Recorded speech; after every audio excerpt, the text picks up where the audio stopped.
Good morning. Welcome to the Weather Desk. We made it to Friday, the 14th of August. I hope you're ready for the weekend. We'll talk a lot about the weekend coming up. Let's jump into some of the other headlines that I've been tracking and kind of putting together what we'll discuss in this half hour. Hawaii is bracing for Lala, and right now it looks like Lala may be a hurricane as it brushes by or hits the Big Island of Hawaii and impacts the island chain there. So folks, getting ready for that this weekend. We'll have the latest on that. There's another system out there, Hernan. We'll talk about that. And we'll look at the Atlantic Basin as well. Two areas we are watching, two areas of investigation right now in the Atlantic. So a lot going on in the tropics. We have some really sad news from Japan as extensive flooding there has turned deadly. We'll let you know what part of Japan is seeing that flooding and, again, what's happening there. Now, in addition to that, we have kind of an ominous record, a record low for Lake Mead. We talk about the water levels there, and this is at an elevation of 1,000 feet. You know, you have the Colorado River dammed up there. It's a large reservoir. And again, when Lake Mead's water levels are down, that's a problem out west. We'll talk about that record low level. We have the weekend severe weather outlook. There will be chances for storms across parts of the country. And believe it or not, Hampton Roads is under a severe weather outlook for Sunday as well. That's a change to things as we look forward this morning. We'll talk about that and what other parts of the country across the entire U.S. can expect some severe weather over the coming days. We also have kind of a fun story as we had that big, beautiful solar eclipse that occurred out in Europe. And you know, there's Iceland and some of the other areas there. Spain enjoying that eclipse the past couple of days. What was it, 2 days ago? Now we're going to talk about the next one upcoming for Hampton Roads. We'll let you know just how long you have to wait before you get a good look. And there's actually two that are going to occur pretty close to each other. But it's going to be a little farther down the road. We'll tell you about it. The weekend outlook.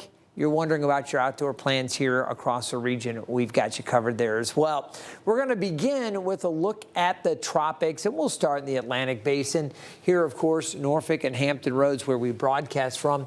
The Gulf is pretty quiet, so is the Caribbean for now. This area yesterday, if you were watching us here on the Weather Desk, there was an 80% chance for development. Now, here at 13 News Now, we don't make up these numbers. We pass along what the hurricane experts say from the Hurricane Center in Florida. So we get that National Hurricane Center update and the outlooks when we talk about the potential for development.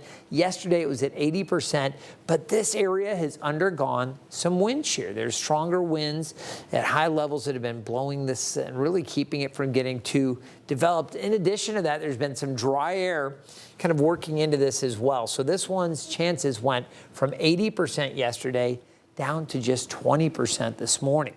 We have this other area, though, and this has a little bit better chance. So you can see, again, 20% from 80 yesterday down to 20%. I'll show you where this area of investigation, Invest 92L, is headed. And then we'll take a look at Invest 94L, a 50% chance of development. And I'll let you know what the models are suggesting beyond this next 7-day window. So keep in mind, again, strong wind shear really hampers the development. It keeps these things from really ramping up and reaching their potential. This one's already encountering some wind shear and drier air, and this one may eventually. That's good news if you don't want to see that tropical development. Here's Invest 92L. Again, still forecast whatever is left of this to kind of work into the southern part of the Caribbean. But again, the model's not doing much. As a matter of fact, kind of phases it out, weakens it, and takes it out pretty much altogether. Only that 20% chance of development. But we'll watch it, okay? When we take a look at Invest 94L, this one looks like it may hold together, may even strengthen a little bit. As it approaches the Lesser Antilles, so it may encounter eventually more wind shear, which could disrupt it. And honestly, we've got a couple of fronts that are set to come off the coast.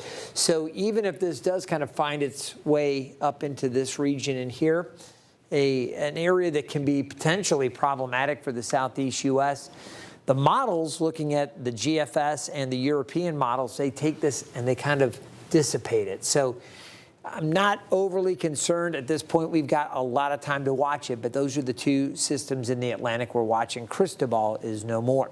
Now here's Hawaii, and this is Lala, the next named system. This is Hernan, and we'll just talk about this very quickly. You can see how Lala is forecast to make a run towards the southern part of the big island there, Hawaii, and continue off to the west-northwest. It is forecast to strengthen. They have hurricane warnings up, and again, this is going to take place tomorrow.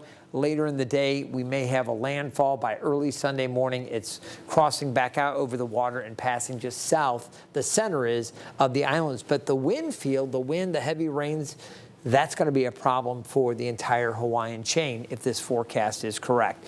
That's what we're watching with that. You see the models in very good agreement that it's going to follow that track.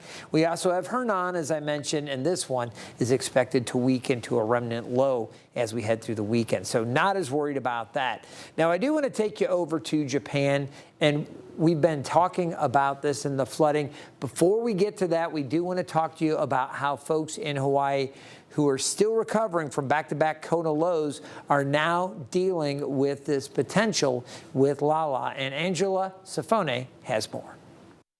Walking out and seeing what the Kona lows did to the farm was very drastic and traumatic in a way. That trauma came after the March Kona low storms. You could hear like the crackling of the wind and rain coming down over the mountain, and then you could see in the mist the wind whipping, and you're just like, oh, here it comes, and then you just stand there and it just whips at you. Now another storm is on the horizon. We're still in the recovery mode, so to be hit with another potential hurricane is daunting. For many, the concern goes beyond the forecast. People are still picking up the pieces. You know, we are still recovering from the Kona low, from the earthquake. Waimanalo Country Farms is still feeling the effects from the first storms. There's only so many fields that we are able to use because some of the other ones are still damaged. Now they're hoping this storm passes without setting them back again. We're just praying that it'll just pass by and not damage those crops, because if not, we're going to be delayed again. But even just preparing can be a setback. It's like we have to pause and now go back to, okay, now we have to go into like survival mode, right? And then go back to work after that. But the disasters have also taught communities to prepare and rely on each other.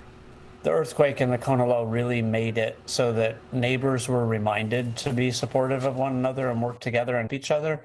And I think that's very fresh in people's minds and experiences. And while preparation can bring some peace of mind, the fear of what comes after remains.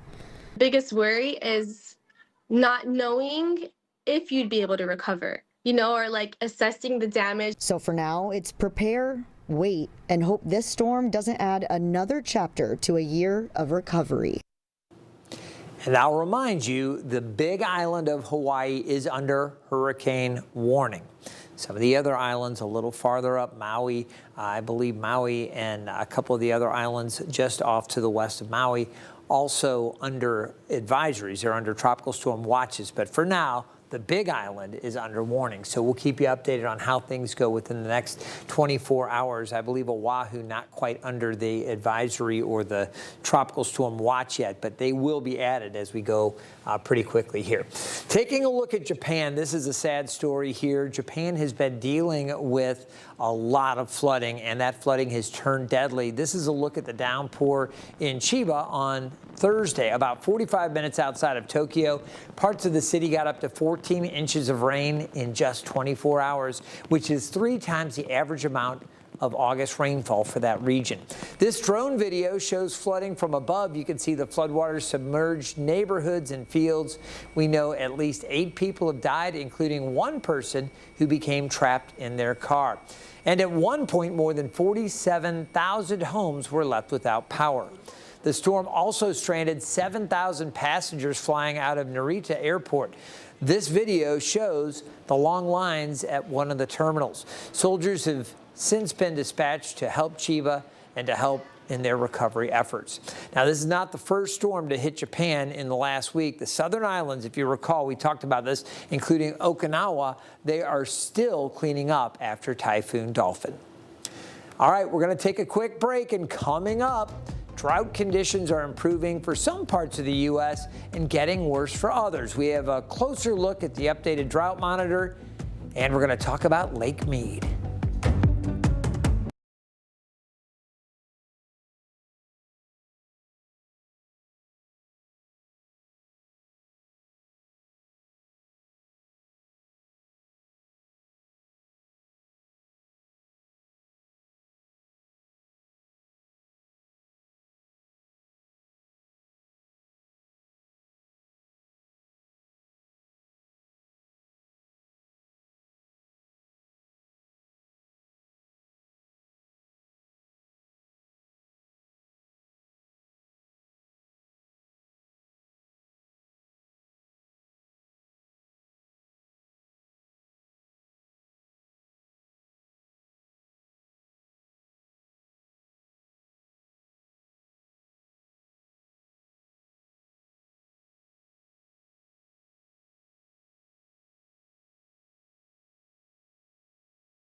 Welcome back to the Weather Desk. Yesterday we got the U.S. Drought Monitor update, and things are looking a little bit better across parts of Hampton Roads. We're still abnormally dry for northern parts of the south side, but you can see south into eastern North Carolina, we have had some drought relief, and this is great news. As we take a look, though, other parts of the country have not fared as well, and we have also seen some relief out across western parts of Virginia and into western North Carolina. We still have extreme drought out there just south of South Boston, right along the state line. Now we're going to expand the view. Again, more relief down across the southeast, the Midwest. They've been dealing with so much severe weather. They've had heavy rains, and there have been episodes of flooding off and on.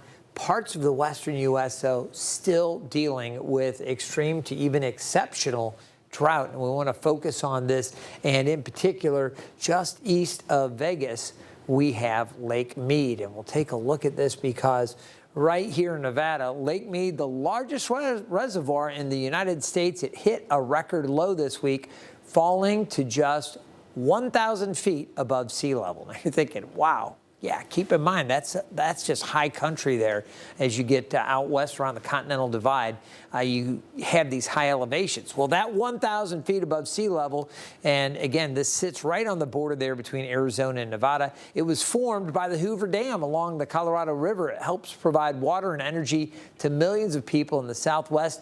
The record low prior to this one now in 2026 was set back in 2022. The reservoir managed to recover a bit in 2023, but that was when there was more snowmelt. They're in trouble out there. They could use some more rain. Doesn't look like they're going to get a lot anytime soon. Coming up next, parts of the world witnessed a rare total solar eclipse this week. Sadly, it wasn't visible to most of the United States. When your next chance to see one from here is coming up.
Welcome back to the Weather Desk. Well, in case you missed it, parts of Europe got to see a rare total solar eclipse on Wednesday. This is what it looked like as it passed over London. A total solar eclipse is when the moon moves directly between the sun and the earth, casting a shadow on our planet and darkening the sky. And while we missed out on seeing this one here at home, you'll eventually have another opportunity to watch one from Hampton Roads. It's just gonna be a little while. Meteorologist Hunter Forst explains. If you weren't able to go travel and see the solar eclipse this year, don't worry. Hampton Roads actually has 2 more opportunities on the horizon. Of course, you'll have to wait a little while, more than 50 years for the first one. On May 11th, 2078, Hampton Roads is expected to be in the path of totality, when the moon moves directly between the Earth and the sun. And for a few short, incredible minutes, the sky will dramatically darken and the sun's glowing corona will become visible. But this won't be the first time Hampton Roads has experienced totality. Back in March of 1970, the region was also in the path of the total solar eclipse. And if you missed the one in 2078, don't worry. You'll get another chance just 21 years later. On September 14th, 2099, Hampton Roads is expected to once again experience totality as the moon blocks out the sun. So Hampton Roads could see 2 total solar eclipses within just 21 years. And that's something future generations can look forward to. For 13 News Now, I'm meteorologist Hunter Forst. Now, outside of Hampton Roads, the next total solar eclipse will be on August 2nd of 2027. It is going to be visible in southern Spain, North Africa, Saudi Arabia, and Yemen. All right, we're going to take you live outside. It is Friday, and we have the weekend outlook for Hampton Roads and across the region. That and the severe weather outlook across the country will let you know who's likely to deal with some stronger storms.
Welcome back to the Weather Desk. All right, let's talk about storms, and we've got some more of them out there across parts of the country. See some of this energy moving along.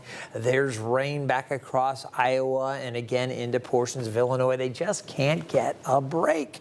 As we take a look here, I'll put the surface features on and you'll start to understand why they keep getting hit with this. We've got a frontal boundary that's just been kind of stalled out. It's been drier down in the southeast. High pressure's been in control here. We do have this frontal boundary that's sagging a little farther to the south. It's not triggering any showers or storms across our immediate area yet, but later today we do have a chance for a few showers and storms, and we might see some severe weather here as we go. I'll go ahead and put up the outlook. You'll notice there's a level 2 risk across Iowa, southern Iowa into the northwest part of Illinois and northern Missouri.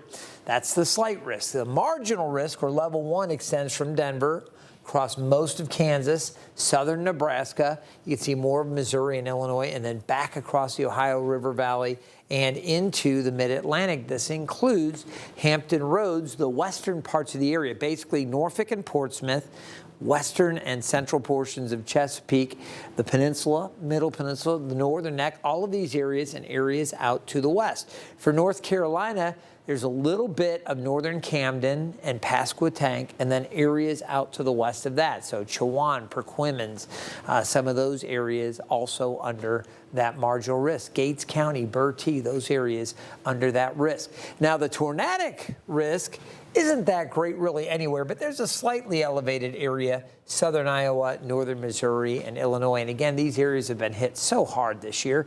There's a slight elevated risk of hail back across eastern Colorado, southern Iowa, and northern Missouri. We don't have to worry about that here. This other area in here, wind was a primary concern, as you can see.